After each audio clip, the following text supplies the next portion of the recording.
안녕하세요. 30대 부산 사는 여자입니다. 예비 신랑은 동갑으로 대학교 동기고요. 운명 같은 우연이 반복되며 만난 사이라서 영화 같은 결혼 생활을 만들어 나갈 줄 알았어요. 그런데 예비 신랑의 말도 안 되는 요구로 결국 파혼했습니다. 예비 신랑과 저는 모 대학교 경영학과를 졸업했어요. 예비 신랑이 편입으로 저희 학교에 들어왔기 때문에 처음엔 친하지 않았어요. 그런데 예비 신랑은 바로 군대에 다녀왔고 저는 어학연수를 다녀오면서 복학 시기가 겹치게 되었습니다. 대부분의 다른 친구들은 이미 졸업한 상황이었기 때문에 자의반 타의반으로 저희는 친하게 지내게 되었습니다. 저는 졸업 전 취업이 된 반면 예비 신랑은 갑자기 공무원 준비를 하겠다며 모든 친구들과 연락을 끊어버리더군요. 저도 새 직장에 적응하느라 바빴기에 그렇게 서로 잊고 지냈습니다. 그러다 3년 전 우연한 기회로 다시 재회하게 되었습니다. 그날은 유난히 정신이 없었어요. 그래서 산지 얼마 안 된 명품 지갑을 지하철에 두고 내렸거든요. 아차 싶은 순간 이미 열차는 출발한 상황이었고 못 찾겠다고 자포자기했었습니다. 그런데 일주일 뒤 경찰서에서 지갑 찾으러 오라고 연락을 받았습니다. 그리고 그 안에는 연락 달라는 메모가 있었어요. 감사 인사라도 해야겠다 싶어서 연락을 했는데 그게 바로 예비 신랑이었습니다. 예비 신랑은 7급 공무원으로 저희 회사에서 멀지 않은 시청에서 근무하고 있었어요. 이 말도 안 되는 재회에 서로 정말 놀라워했고 반가워했어요. 게다가 학생 때 보던 것과 달리 둘 다 훨씬 어른스러워져 있었고요. 저희는 누가 먼저랄 것 없이 서로 빠져들어 금세 연인으로 발전했습니다. 그렇게 다시 만나 1년 반 정도 연애를 하고 결혼 이야기가 나왔어요. 흔히 인터넷에 나오는 반반 결혼의 정석인 결혼 비용 반반씩 하기. 명절 때는 시댁과 친정 번갈아 먼저 가기와 대리효도 말고 셀프효도 하기. 그리고 공동 생활비 후 나머지 돈에 대해서는 서로 터치하지 않기 등에 대해 서로 몇 번이고 의견을 나눠봤죠. 우리는 할 수 있겠다라는 확신이 서면서 자연스레 양가 어른들도 만나 뵙게 되었네요. 처음 예비 시댁 어른들을 뵌 날이었어요. 긴장도 많이 하고 걱정도 많이 되었지만 잘 보이고 싶어서 꽃바구니와 화과자를 사들고 찾아갔어요. 시부모님은 뭘 이런 걸 사왔냐면서도 절 반갑게 맞아주셨어요. 연애하는 동안 서로의 가정사에 대해서 이야기를 나눠본 적은 없어서 잘은 몰랐지만 눈치로 보기에 여유가 있어 보이진 않더라고요. 그리고 실제로 시부모님께서는 도움을 줄 형편이 안 되니 저희 둘이서 알아서 하라고 딱 잘라 말씀하시더라고요.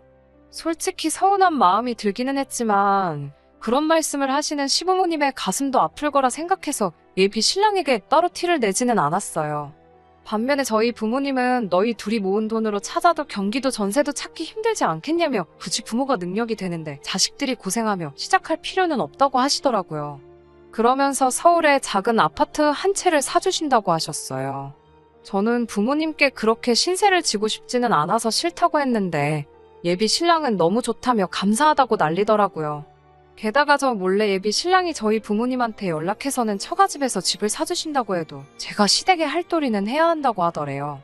이 말을 전에 듣고 나선 한동안 벙쪄 있었던 것 같아요. 결국 며칠의 고민 끝에 예비 신랑에게 왜 그런 소리를 했냐고 따져 물었어요.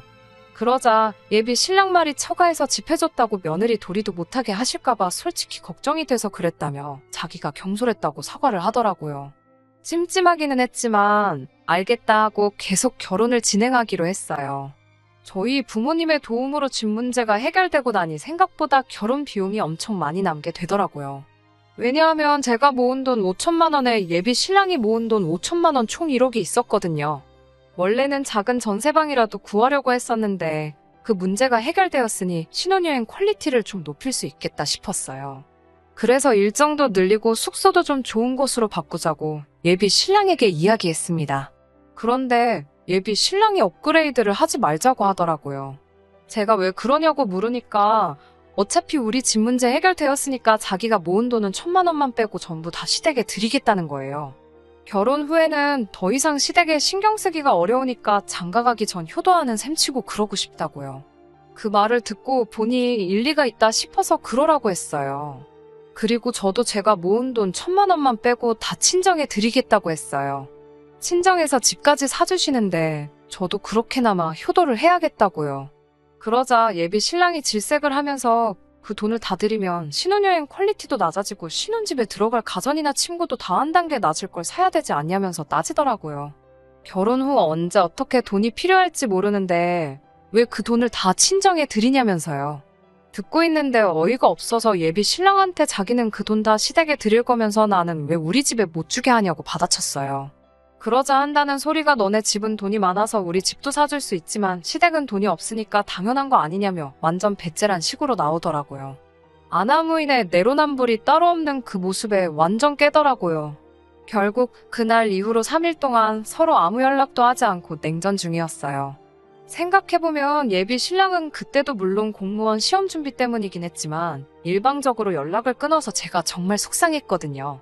그때 일을 생각하니 어쩌면 예비 신랑이 이기적이고 전형적인 내로남불 스타일인 것 같아서 결혼이 망설여졌어요. 그래도 내심 예비 신랑에게 먼저 미안하다고 연락이 오면 받아줘야지 생각하고 있었는데요. 어제 저녁에 예비 시부모님과 만났고 파혼하는 걸로 결정했습니다. 어제 오전에 예비 시부모님께서 전화를 해오셨더라고요. 제가 전화를 받자 저한테 대뜸 너는 한가족 될 애가 어쩜 그렇게 야박하냐고 면박을 주시더라고요. 솔직히 처음엔 무슨 말씀을 하시는지 정확히 파악을 못했어요. 예비 시모가 전화에 대고 뭐라고 막 화를 내다가 스스로 갑갑했는지 이따 저녁 어디 카페로 나오라고 그러곤 전화를 딱 끊어버리셨어요. 말씀하신 카페에서 기다리고 있는데 예비 시모가 갑자기 장소를 바꾸더라고요. 그래서 바꾼 장소로 이동을 하다 보니 예비 시모보다 좀 늦게 도착을 했어요. 늦어서 죄송하단 인사를 끝마치기도 전에 예비 시모는 저에게 어른을 기다리게 했다며 무릎 꿇고 앉으라고 하시더군요. 무릎 꿇으란 말에 저도 마음이 정말 많이 상했어요. 그건 좀 지나치신 것 같다고 말씀드리고 그냥 의자에 앉았더니 벌써부터 시어머니 말 알기를 우습게 안다며 호통을 치시더라고요. 마치 어떻게든 기선제압을 하시려는 것처럼 느껴졌어요. 여러 가지 말씀을 하셨지만 결론은 예비 신랑이 결혼 자금으로 모아둔 돈에서 1,000만 원을 제외하고 나머지는 시댁에 주는 걸 반대하지 말아라. 그리고 네가 모은 결혼 자금은 니네 친정에 주지 말고 신혼여행을 비롯한 앞으로 부부 생활에 필요할 때 쓰라고 하시더군요. 그건 경우가 아니지 않냐고 묻자 어른이 시킨 거니까 어른 말대로 하면 된다고 하시더라고요. 옛말에 어른 말 틀린 거 없다고 하지 않냐면서요. 어른이 시키면 네 하고 받아들이면 모든 일이 행복하게 해결되는데 왜 말끝마다 말대꾸를 하냐고 하시더군요. 그 순간 알게 되었습니다. 단순히 예비 신랑이 이상한 게 아니라 예비 시어머니를 닮은 거구나라는 생각이 퍼뜩 들더라고요. 만약에 제가 예비 신랑과 결혼을 해서 아이를 낳으면 아이가 저렇게 자랄 수도 있겠구나 생각하니 결혼하면 안 되겠다라는 결론이 내려졌어요. 제가 도저히 이 결혼 못하겠다고 아무리 잘난 아들이라도 아들이 말도 안 되는 억지를 부리면 가족으로서, 어른으로서, 부모로서 말릴 생각을 하셔야지 그걸 가만히 보고 계시는 것도 아니고 왜 한술 더 떠서 이렇게 행동하시냐고 제가 받아쳤어요. 그러자 저한테 이욕저욕을 퍼부으시면서 함부로 말씀하시더라고요. 되바라졌다면서 시부모 잡아뜨리고 남편 잡아먹을 여자라며 악담을 서슴지 않으셨어요. 대꾸하기도 싫고 상종도 하기 싫어서 아무 대꾸도 안 하고 자리에서 일어나니 기어이 저희 부모님까지 들먹거리더라고요. 딸을 어떻게 가르쳤길래 저 지경이냐면서 네 부모가 불쌍하다고요. 어차피 이 결혼 안 할 거고 그러면 저 사람들 다시 볼 일 없다는 생각이 탁 들어서 예비 시부모가 했던 말들 그대로 되돌려줬습니다. 아들이 똥인지 된장인지 분간 못한다고 부모가 돼서 그걸 같이 맛을 보고 있다고 아들을 왜 그따위로 가르치셨냐고요. 아들 결혼 도와주지 못할 거면 가만히나 계시지. 기어이 아들 파혼시키니까 속이 편하시냐고 저도 막지지 않고 쏘아붙였어요. 결국 예비 시어머니가 쓰러질 것 같다며 카페 바닥에 주저앉더라고요. 그러든지 말든지 이젠 더는 얽히고 싶지도 않아서 예비 시부모를 뒤로하고 먼저 가게에서 나왔습니다. 솔직히 처음엔 속 시원하다 생각했는데 했던 말을 그대로 돌려줬다 생각하니 결국 똑같은 사람 된 것 같아 찝찝해서 잠도 잘 안 오네요.